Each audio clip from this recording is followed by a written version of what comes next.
पूर्ण योगी सर्वोच्च सत्ता। हमारे श्री सिद्ध योग दरबार की प्रणाली बड़ी ही विलक्षण है। यहाँ आने वाला प्रत्येक प्राणी अवश्य ही बेहद भाग्यशाली है, क्योंकि यहाँ केवल जीव को शिव बनाने की बात बतलाई, समझाई एवं कराई जाती है। इसी बात को अच्छी प्रकार जानकर हमारे कानपुर मंडल से संबंधित अंतर्राष्ट्रीय कवाल श्री राम गोपाल द्विवेदी जी बिल्कुल सही रहस्य को उजागर करते हुए सुनाते हैं कि इस दर की गुलामी जिसे नसीब हो जाए, उस गुलाम की सारी दुनिया गुलाम हो जाए। इसी प्रकार हिमाचल प्रदेश के हमारे एक आदरणीय गुरु भाई ने श्री गुरुदेव की कृपाओं का वर्णन करते करते यह पंक्तियां सुनाई थी। योगेश्वर दोनों सिर पर हैं, तसल्ली हमको रहती है। सबकी नाव पानी में, मेरी रेती में चलती है। उपरोक्त रहस्यों को स्पष्ट प्रकार से समझने के लिए एक आध्यात्मिक प्रसंग का वर्णन निम्न प्रकार है। आध्यात्मिक पथ पर चलने वाले साधक मर्यादा पुरुषोत्तम भगवान श्री राम की लीला स्थली श्री चित्रकूट धाम का नाम आपने अवश्य ही सुना होगा। श्री चित्रकूट धाम में सती अनसुईया आश्रम बहुत ही भव्य बना हुआ है। यह कैसे और किस निमित्त बना, इस रहस्य को समझने का प्रयास किया जाए तो एक योगी के सामर्थ्य का आभास हो जाता है। मिर्जापुर जनपद की कछवा टाउन एरिया है। इसके करीब ही बरैनी कस्बा है, जो श्री गंगा नदी के पास है। श्री गंगा जी के बिल्कुल किनारे श्री जगतानंद आश्रम बना हुआ है। श्री जगतानंद जी योग शक्तियों से युक्त महात्मा थे। इसी जगतानंद आश्रम से संबंधित एक योगी साधक का नाम श्री परमानंद जी था। सन 1940 के दशक में परमानंद जी एकांतवास की साधना करने चित्रकूट धाम पधारे थे। उनके साथ उनका एक सेवक शिष्य भी था। श्री परमानंद जी श्री चित्रकूट के घनघोर जंगल में, जिसमें शेर, चीते एवं अन्य जंगली जानवर मौजूद हैं, 2 दिन तक एकांत स्थान ढूंढते रहे, परंतु उन्हें कोई स्थान पसंद नहीं आया। तीसरे दिन अपने सेवक के साथ वे इसी प्रयोजन से जंगल में भ्रमण कर रहे थे कि उन्हें एक गुफा दिखाई दी। गुफा के आसपास गंदगी तो बहुत थी, लेकिन बड़ा ही रमणीक एवं शांत स्थान था। वह स्थान आदरणीय श्री परमानंद जी को बहुत ही पसंद आया। उन्होंने अपने सेवक के साथ उस स्थान की सफाई करना आरंभ किया। इस घनघोर जंगल से होकर जो 8 फीट की कच्ची सड़क जंगल से निकली थी, उस सड़क से मात्र 3 किलोमीटर अंदर घनघोर जंगल में यह गुफा स्थित थी। आदरणीय श्री परमानंद जी जब अपने सेवक के साथ गुफा की सफाई कर रहे थे, उसी समय जंगल के करीब के गांव का एक आदमी जो लकड़ी काटने की नियत से घूम रहा था, उनसे कहा, महात्मा जी, इस गुफा में एक शेर रहता है। इस समय वह जंगल में कहीं घूमने गया है। जल्दी यहाँ से भाग जाइए, बड़ा ही खूंखार शेर है। यदि आ गया तो आप लोगों को मार ही डालेगा। उस आदमी से श्री परमानंद जी ने कहा, यह स्थान हमें बहुत ही उपयुक्त लग रहा है, हम तो यहीं साधना करना चाहते हैं।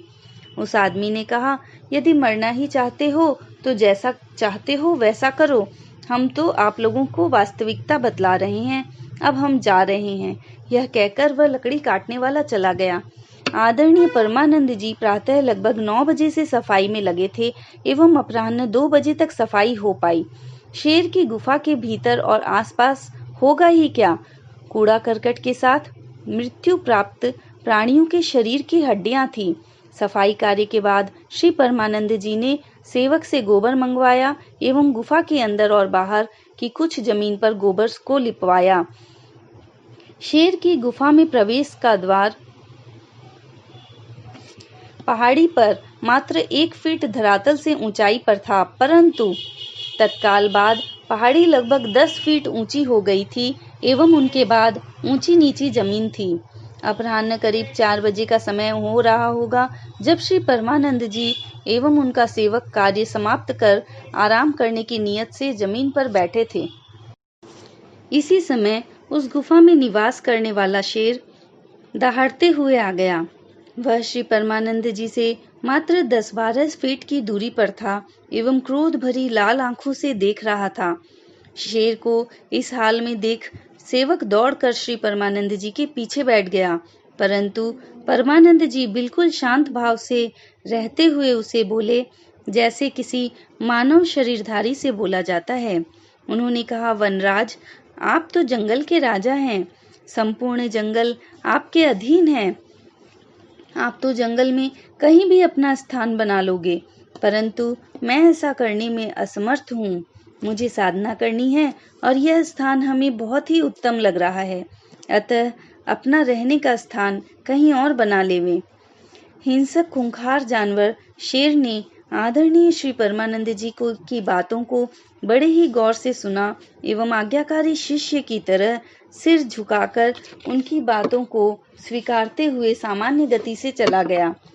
शेर ने उस दिन से गुफा में निवास करना तो छोड़ दिया, परंतु एक नियम सा बना लिया कि दिन में एक बार अवश्य ही उस गुफा पर आता था, उसके आसपास बैठता था एवं लगभग 15-20 मिनट बाद फिर घनघोर जंगल में चला जाता था।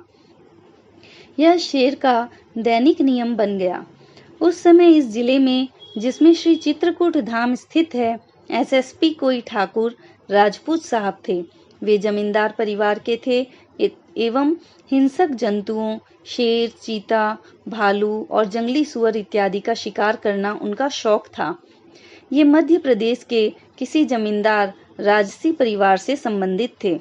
इनके मन में शिकार करने का शौक जगा और ये पता लगाने लगे कि यहाँ किस किस जंगल में शेर हैं। उन्हें जब यह पता लगा कि चित्रकूट के जंगल में कई शेर रहते हैं, तो इन्होंने जंगल के शेर का शिकार करने का इरादा बनाया। उन दिनों दिसंबर का महीना था। ये शेर के रहने का स्थान पता लगाने अपने दल बदल के साथ जंगल के किनारे किनारे भ्रमण कर रहे थे एवं जंगल के किनारे स्थित गांव वालों से शेर के विषय में पता लगा रहे थे।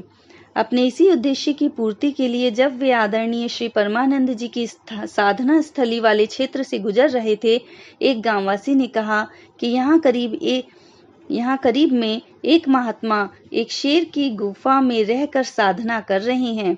शेर तो अब वहां नहीं रहता, परंतु दिन में सूर्योदय से सूर्यास्त के मध्य एक बार इस गुफा पर अवश्य ही आता है। उन्होंने उस गांववासी को साथ ले लिया और गाड़ी सड़क के किनारे लगाकर दल बल के साथ श्री परमानंद जी की साधना स्थली पर पहुंच गए। अपराह्न 3 बजे का समय था एवं श्री परमानंद जी जमीन पर कंबल के आसन पर विराजमान थे। उनसे करीब 7-8 फीट की दूरी पर उनका सेवक भी जमीन पर बिछे टाट पर बैठा था। एसएसपी साहब के साथ उनको एवं ग्रामवासी को छोड़कर 7 आदमी थे, जिनमें से 5 के पास बंदूक थी। आदरणीय श्री परमानंद जी के साधना स्थल पर पहुंचने के बाद बिना किसी अभिवादन के सभी लोग जाकर खड़े हो गए। उनके किसी सहायक ने श्री परमानंद जी को बतलाया कि बड़े पुलिस कप्तान साहब हैं। श्री परमानंद जी ने अपने सेवक को टाट बिछाने का आदेश दिया एवं एसएसपी साहब से उस पर बैठने का आग्रह किया, परंतु वे थे तो बड़े कप्तान साहब, जमीन पर कैसे बैठें? उनसे 5 फीट की दूरी पर सभी लोग खड़े रहे। एसएसपी श्री परमानंद जी की स्थिति से अनभिज्ञ था। वास्तविकता तो यह है कि जिसको कुछ न चाहिए वही शहंशाह, अर्थात जिसको कभी भी किसी से कुछ भी मांगने की आवश्यकता न पड़े। कहने का तात्पर्य यह है, जिसे सभी पदार्थ सहज ही सुलभ है या जिसके संकल्प मात्र से सभी वस्तुएं प्राप्त हो जाए, वास्तविक राजा तो वही है। एसएसपी साहब ने कहा, महात्मा, यहाँ शेर आता है क्या? एवं यदि आता है तो उसके आने का समय अंदाज से कितने बजे के आसपास है? श्री परमानंद जी ने उत्तर दिया, इसी स्थान पर एक शेर सूर्योदय से सूर्यास्त के बीच एक बार यहाँ आता तो है, परंतु उसके आने का कोई समय निर्धारित नहीं है। कभी कभी तो सूर्योदय होने के पश्चात ही आ जाता है एवं कभी सूर्यास्त से चंद मिनट पूर्व आता है। एसएसपी साहब ने उनसे कहा, ठीक है, दिन में एक बार यहाँ आता तो है, कल हम उस शेर का शिकार करेंगे। श्री परमानंद जी ने कहा, हम यहाँ भजन कर रहे हैं और आप यहीं हत्या करेंगे, यह तो अनुचित है। इस घनघोर जंगल में कई शेर निवास करते हैं, आप दूसरे स्थान पर जाकर शेर का शिकार करने का प्रबंध कर लें। शेर की हत्या यहाँ तो नियम के विरुद्ध है। परम कवि महात्मा तुलसीदास जी ने कटु सत्य लिखा है, तुलसी अस जन्मा जग नाही, प्रभुता पाई जाहि मद नाही। आदरणीय श्री परमानंद जी की अनुकरणीय एवं शिक्षाप्रद बातों को सुनकर आसुरी प्रकृति का वह अधिकारी क्रोध से तमतमा गया एवं आंखें तिरछी करके बोला, यह बात जानते हुए कि मैं कौन हूँ, हमें नियम कानून की बात समझा रहे हो? भजन कर रहे हो, भजन कर रहे हो, भजन करो, हमारे कार्य में बाधक मत बनो। उसकी बातों को सुनकर श्री परमानंद जी ने कहा, अनावश्यक नाराज हो रहे हैं आप, भजन वाले स्थान पर हिंसा अनुचित है। अभी उनकी बात समाप्त हो इससे पहले ही उसने कड़क कर कहा, कल मैं यहाँ जब शेर आएगा तो उसका शिकार अवश्य करूंगा, तब अपनी औकात दिखाना। उसकी बात समाप्त होने से चंद सेकंड पूर्व एक शेर, वही शेर जिसकी गुफा थी, पहाड़ी से कूदकर एसएसपी के सामने 3 फीट की दूरी पर खड़ा हो गया। उसका दाहिना पंजा एसएसपी को मारने की नियत से उठा हुआ था एवं तीनों पैर द्वारा वह जमीन पर खड़ा था। ज्यों ही वह कूदा, श्री परमानंद जी ने कहा, रुक जाओ वनराज। श्री परमानंद जी की आज्ञा मानकर शेर उसी स्थिति में बना रहा। तब श्री परमानंद जी ने कहा, शेर आपके सामने है, जल्दी से अपना शिकार कर लीजिए साहब। साहब की क्या स्थिति थी, पाठकगण इस पर विचार करिए।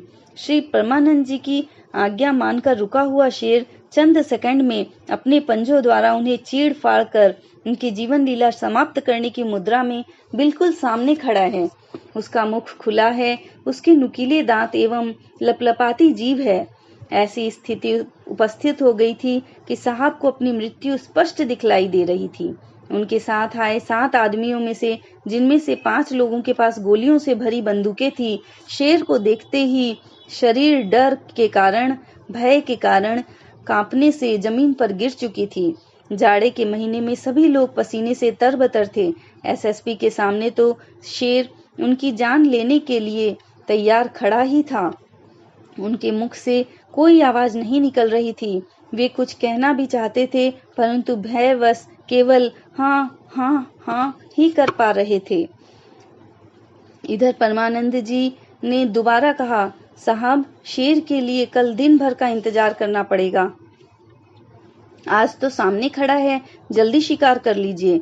श्री परमानंद जी उसे शेर का शिकार करने को कह रहे थे एवं वह मन ही मन अपनी जीवन रक्षा के लिए प्रार्थना कर रहा था। श्री परमानंद जी ने कहा, नालायक हरामखोर, कह रहा हूँ कि मैं यहाँ भजन कर रहा हूँ, यहाँ शिकार मत करिए, परंतु मानोगे नहीं, हमको औकात बताने चले हैं। वह एसएसपी कातर दृष्टि में बार बार उन्हें निहार रहा था। आखिर थे तो महात्मा ही, दया आ ही गई। आक्रमण की मुद्रा में 7 मिनट से खड़े शेर से आदरणीय श्री परमानंद जी ने कहा, वनराज, आज इन्हें जीवन दान दे दीजिए। यदि इन्होंने सुधरना चाहा एवं अपने स्वभाव में परिवर्तन लाया तो सुधर जाएगा, वरना अपने पाप कर्मों को भोगते हुए कष्टमय मृत्यु को प्राप्त होगा। उस खूंखार शेर ने उनकी आज्ञा को मानकर सद शिष्य की तरह स्वीकारते हुए अपना आक्रामक पंजा नीचे किया एवं सिर को झुकाकर मात्र 1 मिनट स्थिर भाव से खड़ा रहा। फिर वहीं से छलांग लगाई एवं एक बार में ही 10 फीट ऊंचाई पहाड़ी पर चला गया। हिंसक जंतु शेर की एक विशेषता है, उसे ऊंचाई छलांग लगाने के लिए दौड़ने की जरूरत नहीं होती। वह जहां खड़ा है वहां से बिना दौड़ लगाए 10 से 12 फीट की ऊंचाई पर छलांग लगाकर चला जाएगा। शेर के पहाड़ी पर चले जाने के आधे घंटे बाद एसएसपी सामान्य स्थिति में आए एवं उसके बाद योगी श्री परमानंद जी के चरणों में उन्होंने साष्टांग प्रणाम किया। उसके बाद सभी साथ आए सहायकों ने श्री परमानंद जी के चरणों में साष्टांग प्रणाम किया। तदंतर योगीराज श्री परमानंद जी ने एसएसपी साहब को पकड़कर उठाया, क्योंकि वे अभी तक साष्टांग प्रणाम करने की मुद्रा में ही थे। उनके बैठने के बाद श्री परमानंद जी ने उनके सिर पर हाथ फेरते हुए कहा, बेटा, डरने की कोई बात नहीं है। अकारण हिंसक जंतु भी किसी की हत्या नहीं करते। तुम्हें भी किसी की हत्या नहीं करनी चाहिए। उसी समय एसएसपी ने उनसे प्रार्थना की, महाराज जी, मैं आज के बाद शिकार नहीं करूंगा और साथ ही किसी को प्रताड़ित भी नहीं करूंगा। उनकी बातों को सुनकर परमानंद जी ने कहा, ये हुई ना बात। यदि तुम ऐसा करोगे तो परम सत्ता अवश्य ही तेरा कल्याण करेगी। इसके बाद एसएसपी ने प्रार्थना की कि हे महात्मन, आपको इतनी उच्च स्थिति कैसे प्राप्त हुई? उन्होंने कहा, मेरे श्री गुरुदेव उच्च कोटि के योगी थे। उनसे मैंने दीक्षा ग्रहण की एवं दीक्षा के बाद नियमित साधना करता हूँ। हमारी यह स्थिति श्री गुरुदेव भगवान की आज्ञा पालन करने से ही हुई है। उनकी बातों को सुनने के बाद एसएसपी ने उनसे दीक्षा देने की प्रार्थना की। श्री परमानंद जी ने उनसे कहा, फिलहाल तुम अपना आहार विहार ठीक करो, समय आने पर दीक्षा भी हो जाएगी। एसएसपी महोदय ने उनसे प्रार्थना की कि गुरुदेव, मैं आपकी कुछ सेवा करना चाहता हूँ। आपकी आज्ञा पालन से ही हमारे व्यग्र मन को शांति मिलेगी। श्री परमानंद जी ने कहा, यदि ऐसी बात है तो तुम इस वन में रमणीक स्थान देखकर माता अनसुईया का आश्रम बनवाओ एवं वहां तक जाने के लिए रास्ते को भी बनवाने का प्रबंध करो। उनकी आज्ञा शिरोधार्य कर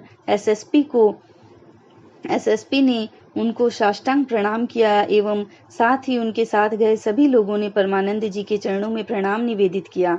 आज यह आश्रम उनके श्रद्धालुओं की आध्यात्मिक आस्था का केंद्र बिंदु है एवं इस प्रकार सती अनसुईया आश्रम की स्थापना हुई। आध्यात्मिक जगत में पूर्ण योगी से बड़ी और कोई सत्ता नहीं है। परमपिता परमेश्वर की असीम कृपा से जिसे श्री सद्गुरुदेव की प्राप्ति हो गई है, या सरल शब्दों में यह कहा जाए, जिसने श्री सद्गुरुदेव जी से दीक्षा ग्रहण कर ली है एवं उनकी आज्ञाओं का पालन करता है, श्री सद्गुरुदेव जी की कृपा से वह इस तथ्य को जान जाता है। यह शक्ति और किसी में नहीं है। तभी तो आध्यात्मिक कवि रहीमदास ने लिखा है, रहीमन बात अगम्य की, कहन सुनन की नाही, जे जानत ते कहत नहीं, कहत जे जानत नाही। बोलिए।